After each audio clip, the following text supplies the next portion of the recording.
Hello বন্ধুরা, আসসালামু আলাইকুম। আশা করি ভালো আছেন। আমি নতুন আরেকটি ব্লগ নিয়ে হাজির হলাম। আমি আবুল বাশার।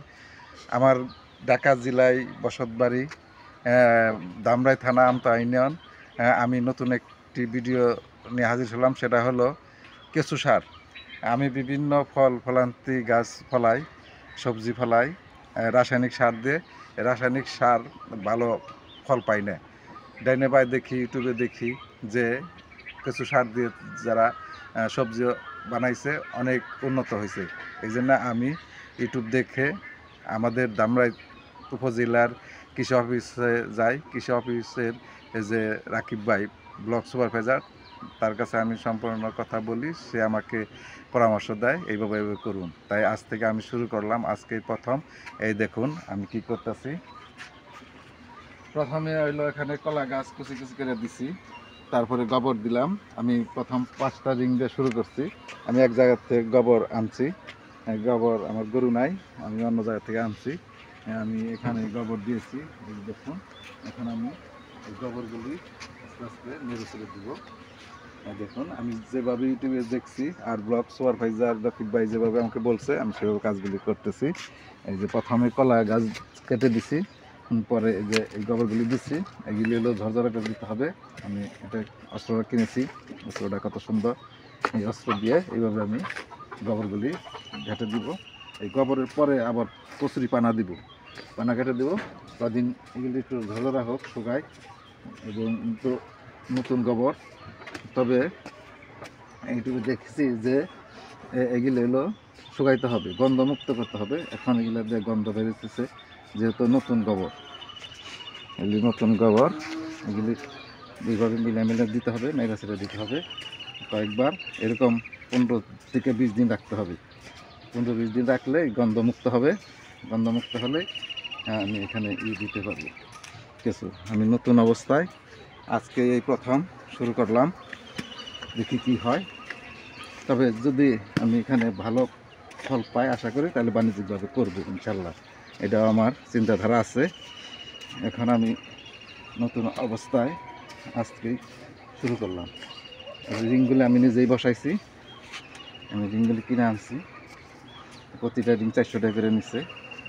এই রিংয়ে আমি নিচে বিলাতি মাটি দিয়েছি, তারপরে কচুরি পানা দিব, এইভাবে করে নেড়ে ছেড়ে দিব। আজকে এবার একটু নেড়ে দিলাম, আবার বিকালে বা কালকে আবার নাড়ে দিব। একদিন পর পর এরকম নেড়ে ছেড়ে সরিয়ে দিব।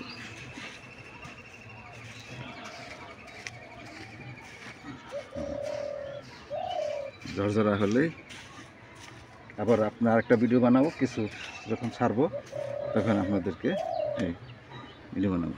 আর দেখুন আমার বিভিন্ন সবজি টবজি আছে, এগুলা ওই বাড়িতেই আমি ফলাই।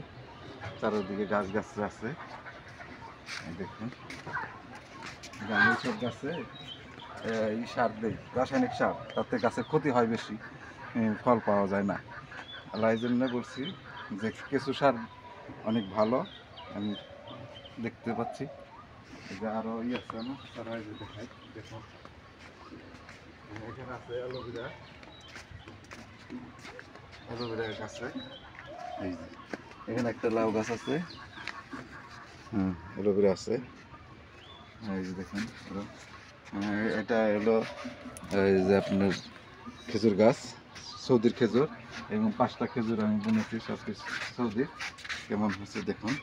যে অ্যালোভেরা গাছ, লাউ গাছ, তারপরে অ্যালোভেরা যেগুলি জোর দিতে আসছে না, আমি অনেক দিন হয় বুনছি, গাছগুলি জোর দিতেছে না। এই জন্য আমি কেঁচু সার আপনাদেরকে তৈরি করে দেখাবো এবং নিজেও ব্যবহার করব, অন্যকেও দেওয়ার জন্য আমি প্রস্তুত করতেছি।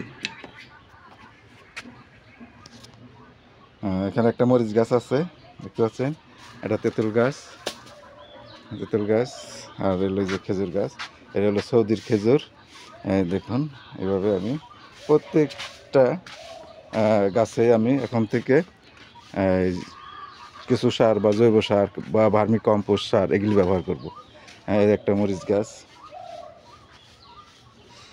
দেখুন কেবল হয়েছে, তবে আশা করি আমি ইনশাল্লাহ সফল হব।